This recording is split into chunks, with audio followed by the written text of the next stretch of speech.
Hey everyone, it's Andrew Klavan with this week's interview with Batya Ungar-Sargon, who is the author of, she's not just the wife of the Prince of Persia for you video game fanatics, but she is also the author of Bad News, How Woke Media is Undermining Democracy. One of the things I hope you've noticed that we've been trying to do in the past several months is we've tried to up our interview game by only bringing on people who can expand your knowledge of what is actually happening. I mean, when you do interviews, everybody wants to come on and plug their stuff. We've just started saying no to many of my friends who now hate me and all kinds of people who we didn't feel were going to expand your information base.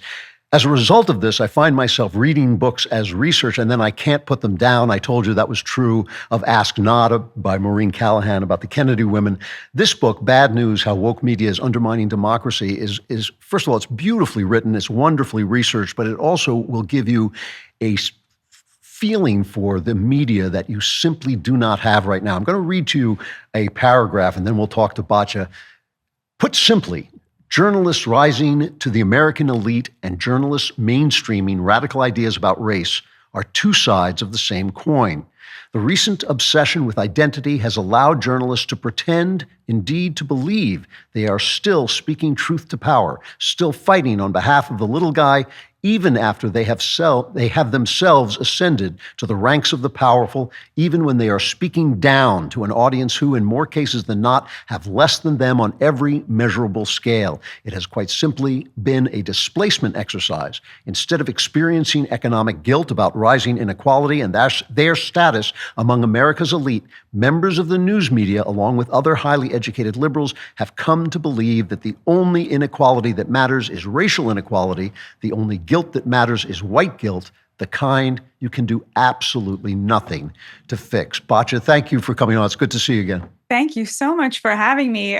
You were reading that and I was like, wow, who wrote that? That's great. And it made me feel a little bit less guilty about taking the spot of one of your dear friends. So thank you so much for having me. I'm a longtime fan of yours and I'm so honored to be here. Oh, thank you, Batya. It's nice to hear. You know, I keep saying nice things about the books we're bringing on, but we're just only picking the select books that actually matter. And this one, I think this is a really, really important book. I have to thank Mark Hemingway for recommending it to me.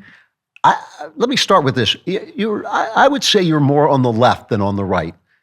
What moved you to write this book?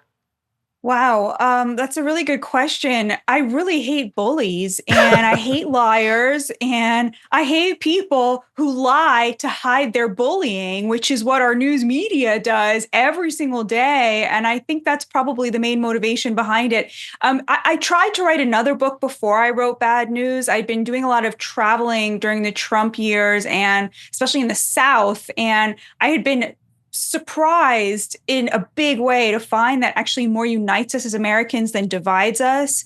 And I wrote a whole proposal about that based on my reporting from the South. And I just couldn't sell it, Andrew. I had editor after editor after editor telling me there is no market for a book. I wanted to call it A More Perfect Union, about how Americans are much more united than divided. And finally, a very kind editor said to me, look, I can't sell this book, but you keep telling me we're more united than divided. Why do I think we're so polarized? Maybe you should write that book. And that's, I think, what Bad News is. It's an explanation for polarization, because we actually aren't polarized, but our elites are very polarized. And because they're very polarized, they try to convince the rest of us to hate each other because they get a lot of money and a lot of power out of doing so. And so that led to Bad News. And then after I wrote Bad News, I really did want to explore the class divide more fully, because the central thesis is basically that we're divided along class lines, not political lines. And so that was my second book, Second Class, How the Elites Betrayed America's Working Men and Women, which came out this year. And they're really companions to each other, because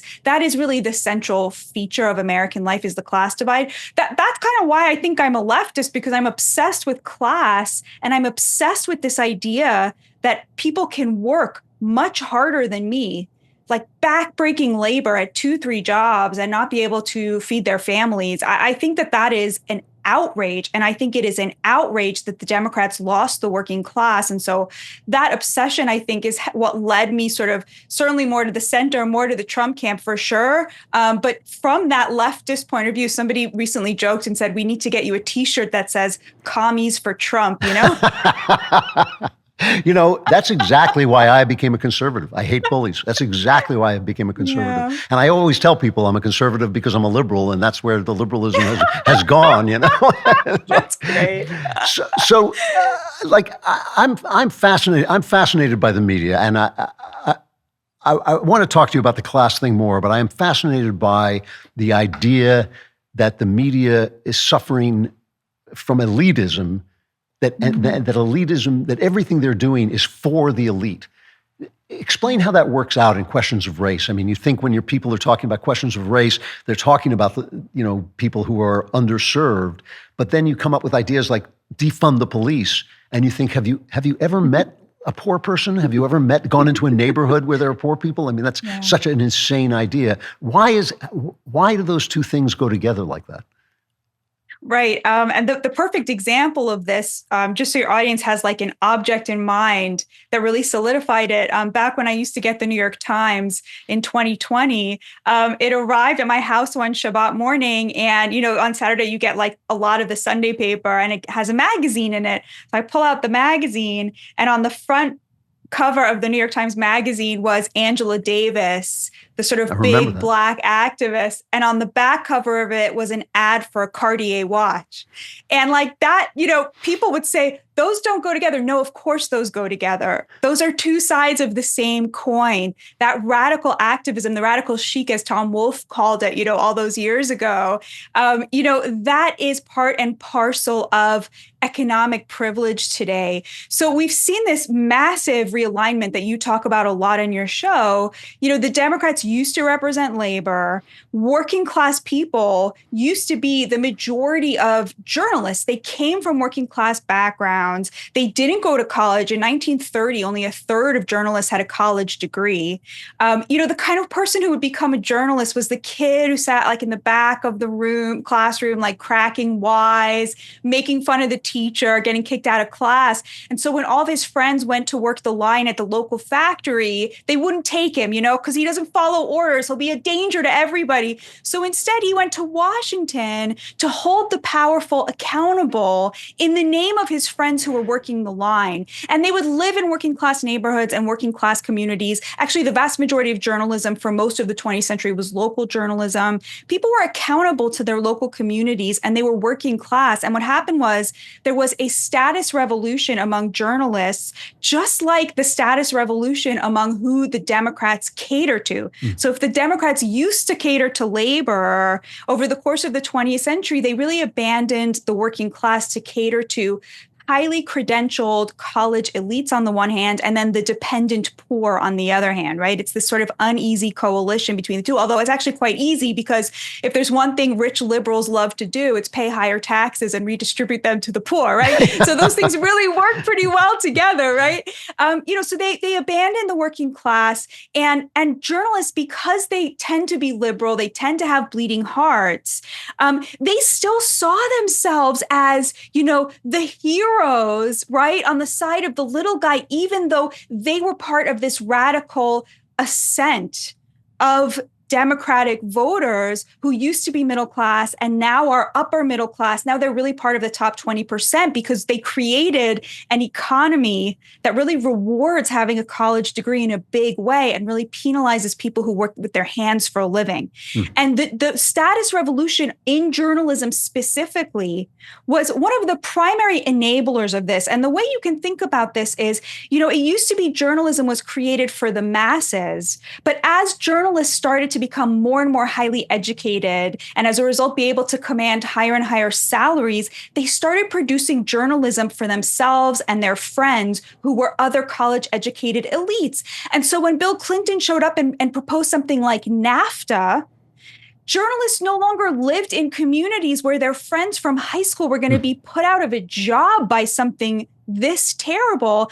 And so they saw NAFTA from the perspective of a highly credentialed consumer who of course wants cheaper goods, right? Rather than from the perspective of the working class, which is how they would have seen NAFTA if this had happened in the 50s or in the 40s or even in the 60s. So you had this status revolution among journalism that became one of the sort of lubricants of the Democrats' abandonment of the working class. But of course, they didn't want to admit that, right? They didn't want to say, well, now we write journalism for, the corporate lawyer who lives next door to us, whose kids go to the same kindergarten as us, right? So what they did was they shifted the center of gravity of their activism from being class-based to being race-based, because then they could still pretend that they were on the side of the little guy now being anybody who had darker skin or, I don't know, different chromosomes, right? Or identified as gay or transgender or what have you, right? They created a kind of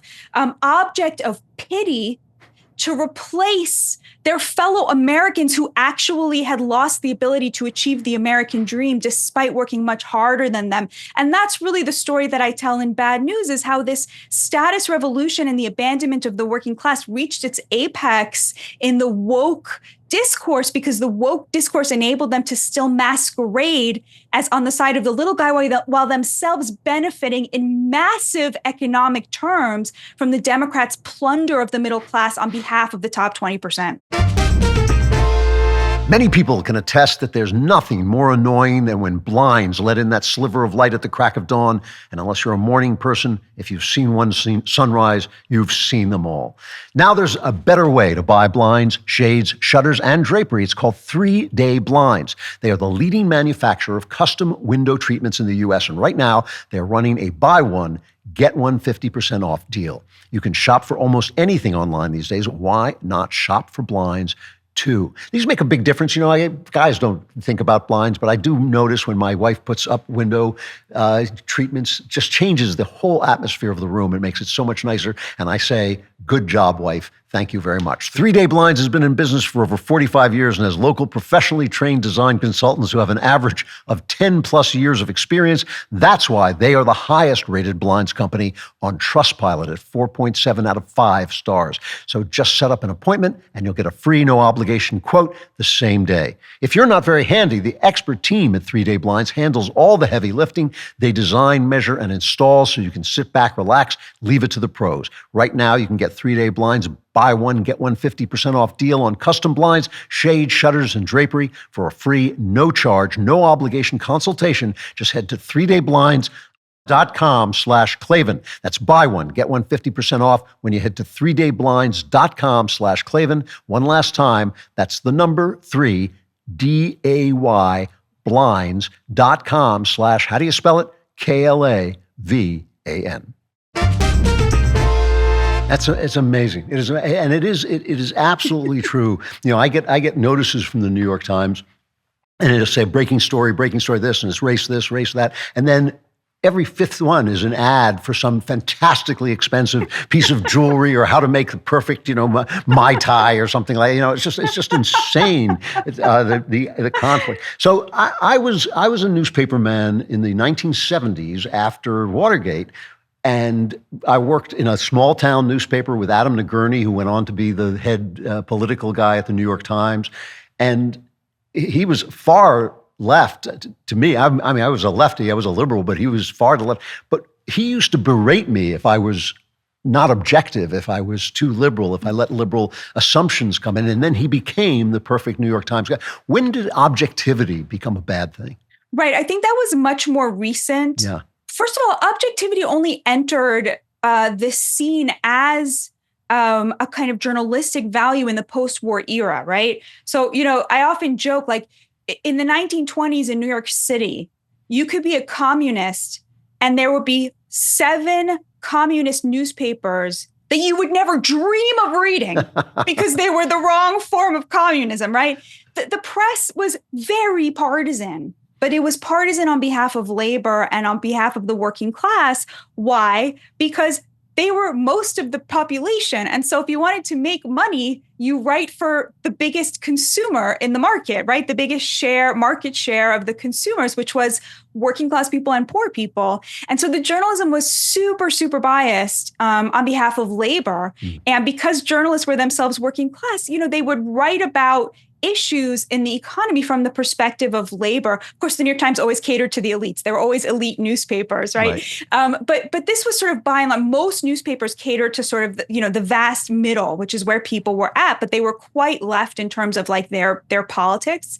What happened after in the post-war era was this was a time of massive upward mobility for the working class. In the 50s, the 60s, and the 70s, you really saw working class wages skyrocketing. And there was a kind of cultural homogeneity that came along with that because the largest share of the economy was in the middle and working class people were upwardly mobile, right? You really had this feeling that everyone was consuming the same kind of culture. That upward mobility had a really unifying effect on the nation culturally. And as a result of that, you had journalists who wanted to get the largest share of the readership, but that meant really tacking to the center. For the elite, even New York Times elite readers would have been embarrassed in the 70s to read a newspaper that their neighbor who was a conservative wouldn't have been able to read because it was so insulting to conservatives, right? Which is the truth about the New York Times now. Not 95% of New York Times readers now are Democrats, right? Because it is so insulting to anyone who's not a Democrat to read it. That would have embarrassed even the elites in the 70s. But the real reason that papers strove for objectivity was because most papers were local newspapers, and this was before the Great Sorting. And so most newspapers were in towns where you had, 40% of the town were Democrats and 60% were Republicans, or vice versa, or 50-50 or 70-30. And every publisher was faced with a decision. He could allow his journalists to follow their natural lefty inclinations and report the news from the leftist perspective and sacrifice potentially up to 70% of his readers, or he could force them to report the news straight and have a balanced op-ed page. And of course, because that was the profit motive at stake, that's what most people did. And that started to shift in a big way in the 60s and 70s, along with the Great Sorting. As Democrats started to become upwardly mobile, they started to talk amongst each other in this kind of more leftist language as a way of masking their abandonment of the working class. But it really took off with digital media, because with digital media, of course, you're measuring success not in terms of the broadest spectrum of readers, but in terms of the highest intensity of engagement, right? I mean, we all know this who produce content for the internet is you don't want just page views, you want comments, you want shares, you want engagement, right? That is the secret sauce. You want people to stay on page longer so you can mine their data and sell that to a third party, right? And because that's how you make your money, it's sort of obvious, like the most engaged readers are always going to be the most extreme. And so the New York Times and all these other places that were learning the tricks of the trade of digital media sort of started tacking far to the left, because that's where the wealthy readers were. They wanted to read about racism, right? Because it let them off the hook. It let them feel like they were morally superior to their like slightly less leftist neighbors, in their like wealthy neighborhoods. And New York Times really, really perfected this. They did this thing called Project Feels, where basically this is one of my favorite parts of the book so far, by the way. It's so wild. They took about 100,000 of their readers and started to ask them how certain articles made them feel. They would give them like a list of 10 emotions to rank them from. And obviously, the more, angry they felt, the more angry that they felt about everything they were reading, the longer they would stay on the page. And then the more likely they were to click on an ad. Right. And so they understood that inherently, the way that you make money in digital media is by making people angry or making them feel extreme emotions. And then you monetize those emotions. That's what they did. They monetized the emotions of their readers. And so all they had to do was figure out what makes wealthy leftists with multiple degrees feel really angry. And every time you open the New York Times, that's what's happening there. They're monetizing the rage of wealthy liberals. So we're talking about bad news, how woke media is undermining democracy, but you have a new book called Second Class, How the Elites Betrayed America's Working Men and Women. Now, what's interesting to me about this is obviously elites have always abused working men and women and have been forced. I always tell people unions are a terrible thing, but we already know what the world is like without unions. So it's not like they were unnecessary. They had their moment. The second class, how the elites betrayed America's working men and women. But why not in a world where wages have actually become fairer and working conditions have become better and all this, why not bring the working class along? Why did the elites betray America's working men and women? The reason for why is because it was in their economic interest to do so. And I think we're very used to thinking of sort of, Evel Knievel, billionaire corporation CEOs as being the culprits here. But the argument I make in Second Class is that actually, if you compare the share of the economy that's controlled by billionaires between today and you compare that to the 1970s, 1971, which was the high watermark for working class wages, it has not changed significantly at all. So leftists love to say, rail against, Bernie Sanders, he used to rail against millionaires and billionaires. Then, of course, he became a millionaire and suddenly it became the billionaires and the billionaires, right? I by the way, I don't hold that against him, but the idea is that back then at the high watermark for working class wages, the share of the economy and today it didn't change significantly. So where did all of the middle class wages go? They did not go to the billionaires. They actually went to the top 20%. So the top 20% now controls over 50% of the GDP. And that's the dirty secret here that the left really, really, really doesn't want you to recognize or acknowledge. And it's that there is this top 20% that is a rent seeker class that works in the knowledge industry and is suddenly making, on average, 2 or 3 times what their plumber's making or their cleaning lady or the person who delivers their groceries. And while working much less hard than them at jobs that are much less crucial to the success of our society. And that was done very intentionally by President Bill Clinton, President Barack Obama, and President Joe Biden, who successively weakened the power and the market share of the working class in this sort of plunder of middle class wages, this upward transfer of wealth to the top 20%.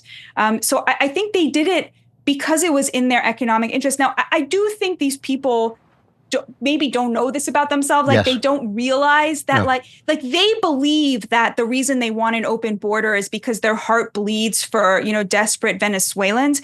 But I don't think they could have made such a terrible miscalculation and been so wrong if it was not very much in their economic interests to be so wrong. And I think that's sort of the main quibble that I have, honestly, with economists on both sides of the aisle. There is this impulse among economists to sort of lecture people who have, $34 in their bank account and 4 kids to feed and to get to school and back about what economic policy is best for them. And the idea that someone in such a desperate situation is wrong about economic policy when they have zero cushion to be wrong about it, I find that extremely offensive, and I think that's probably why I wrote the book. So let me ask you about this, because I think this is a really important point. And we're talking about a book, Second Class: How the Elites Betrayed America's Working Men and Women, by Batya Ungar-Sargon. I'm sorry, that's my video game love of video games keeps coming back to that name. Let's talk about this for a minute. It drives me insane when the press does, as it's doing now. The media says, people don't understand how great this economy is. Right. They just don't understand. Like, as if you woke up and did not know that you couldn't afford to buy your kids the things that they need. It's insane that ordinary people don't know that the economy is bad for them. They know, and they've absolutely got that right. But it is possible that they might not understand what would make it better. It is possible that you need an economist to say, well, if you do this, it's going to, because what the government is always doing, saying, I'll make your life better by I'll print this money and I'll give it to you. But in fact, that transfers wealth to Jeff Bezos, because that's where they spend it. They spend it on buying stuff at Amazon and it all goes to him. And then they have no money because there are fewer jobs because of all that spending of all the government spending, and money is worth less because of all the government spending.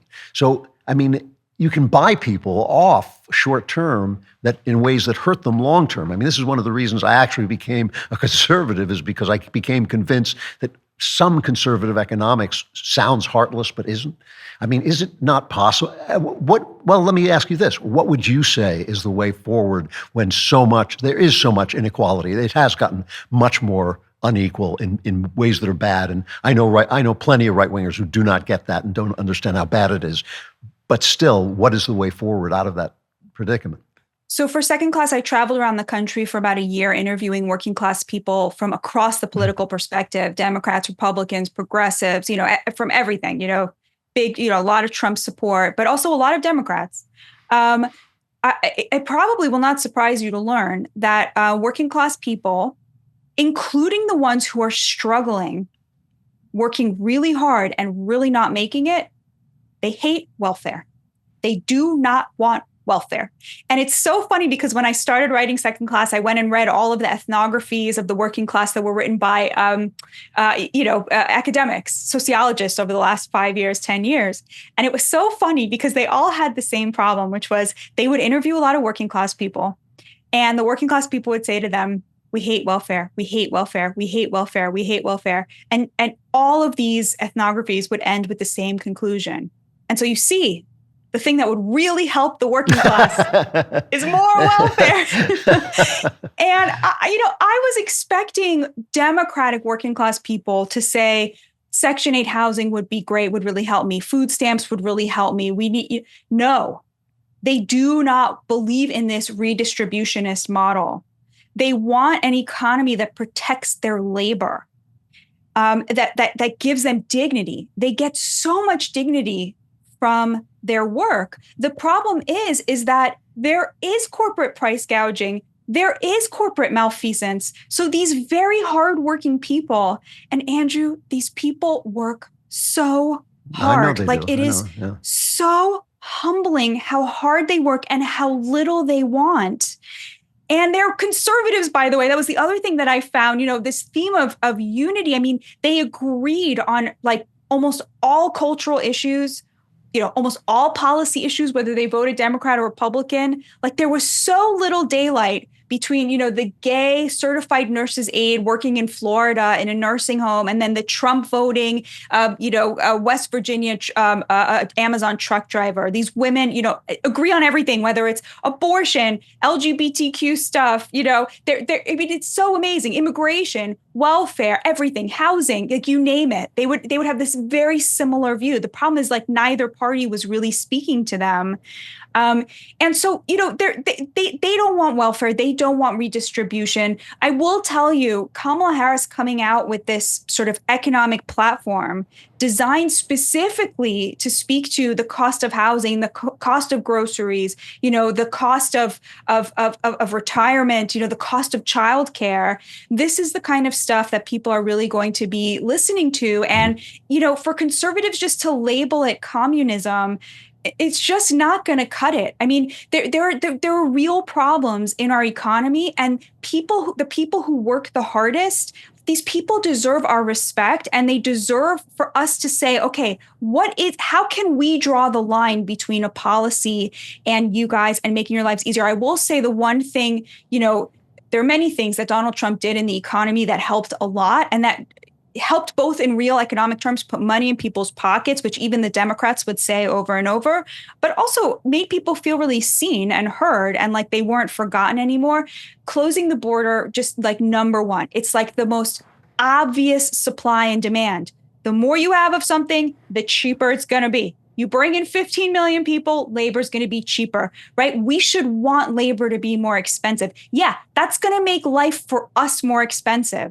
But Donald Trump's major policy achievement in his first term was that he was the first president to shrink income inequality and the wealth gap in 60 years. And no one wants to talk about it because the left doesn't want to give him credit for it. And the free market right doesn't care at all about inequality. So no one is recognizing this massive, massive achievement in 2019. You had a situation where the bottom 25% of wage earners saw 4.5% wage increase the first time in 60 years. And the top 25% only saw a 2% increase. Okay. That's why they hate him, because he took money out of their pockets and put it back in working people's pockets with things like tariffs, with closing the border, with a trade war with China. I mean, he just had this instinctive understanding, I think, with, American hero Steve Bannon, who's currently a political prisoner, with a lot of his insight. But he understood that what these people wanted was not redistribution. They wanted protectionism. They wanted the fruits of their labor to be respected and to be able to afford them the most modest version of the American dream. Wow. That's something else. I mean, I'm disturbed. It's not that I just don't believe you. I'm disturbed to hear you say that Kamala Harris's programs are going to speak to them, because I think this is the problem when you offer people free money. The minute anyone uses the word free, it's like using the word dragon. It describes something, but it describes something that doesn't exist. And so when you offer people free money for this, and this, it may sound like it's going to solve their problems, but it ultimately gives them bigger problems later on. I mean, the best thing you can give somebody is a job that pays a fair income, in a way so they can pay their way. I mean, that's obviously what they're saying. That is really interesting. I'm sorry I have to end. You can come back here anytime and talk some more. I'm really interested. I'm interested in how much our ideas are aligned. What you just said about the far left doesn't want the lower class to rise, and the far right, and not the far left, the left doesn't want the lower class to rise, and the right doesn't care about inequality. That is a real problem. I mean, it genuinely is. So anyway, Batya Ungar-Sargon, 2 books. One is Second Class, How the Elites Betrayed America's Working Men and Women. The one I'm reading is Bad News, How Woke Media is Undermining Democracy. Terrific writer, great researcher, really interesting to hear you talk. Like I said, come back anytime. Thank you so much. God bless you. God bless you. It's great. Really interesting talking to her. Her books are so well written, I have to say, and just it makes me worried about the upcoming elections. We're going to have to see whether Trump can speak into this class divide better than the Democrats have in the past, but also better than they're going to do now. We'll find out more and come on Friday to the Andrew Klavan Show, and I'll be there. I'm Andrew Klavan.